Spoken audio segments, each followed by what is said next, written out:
Coming from my new planted garden.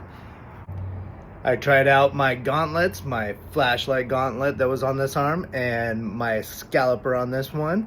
And here's the review. Stick around after because I'm going to show you how to properly clean those lobsters that I may have gotten.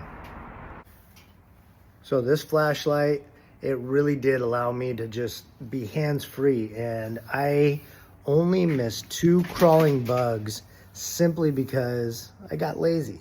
Otherwise, I grabbed every single crawling bug that I wanted to grab. Would I encourage anybody to do it? Heck yeah, this is absolutely amazing.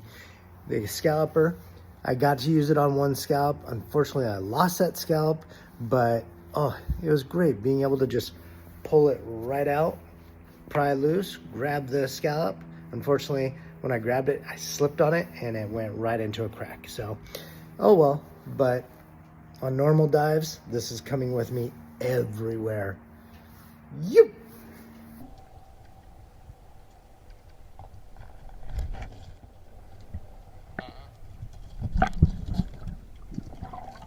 How did my MacGyver light and Escalloper sleeves work? Why don't we see? That's a limit, baby.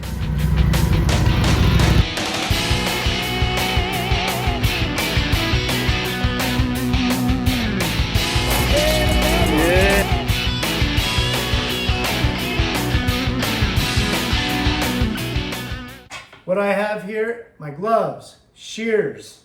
Get some really good shears. If you can't, use scissors, and a chef's knife. So the very first thing that I want to do is I want to dispatch all 3 of these lobsters. What I'm going to do is I'm going to go right into this cross section right here. Put the knife in, down. That one's done. Move on to the next one. Done. Next one. Done. See how quickly that is? That's just dispatching it. Next, I want all the good things on here. I'm going to take all the legs. So I'm going to take all the legs off. There's meat in all these legs. And I really want to get in right at the joint because there's a lot of meat right at the joint. But there's actually meat up in these antennae too. So I'm going to pull those off as well. As you can see, there's actually quite a bit of meat in there as well. We're going to put these aside, get those legs over. Let's move on to the next one and repeat it on the next one. All right, now that we're all done with the legs, I'm going to come in and I'm going to take my knife. Right next to the shell, press straight down.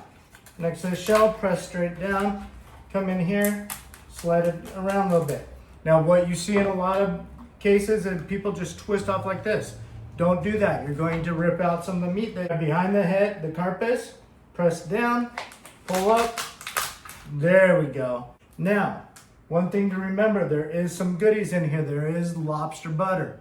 So that if you're not familiar with lobster butter, that's that nice brown stuff right there.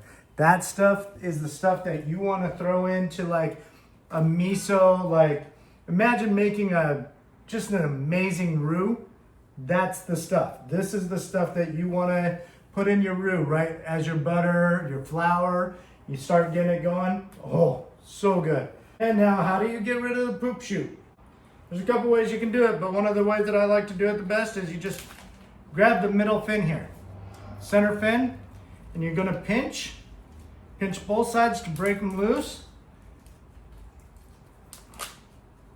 And if you're lucky, you can pinch and pull, and there it is. Comes right out. Super easy. That's all done. Let's do the other 2 real quick. Again, pinch, twist, pull, and there it is. Super easy. Done. One last one. Pinch, pull. That one didn't make it. So, remember this handy dandy antenna? Come in the front way. and you're just gonna kind of twist it in there. But there it is. Pull that out. It comes right out with the antenna.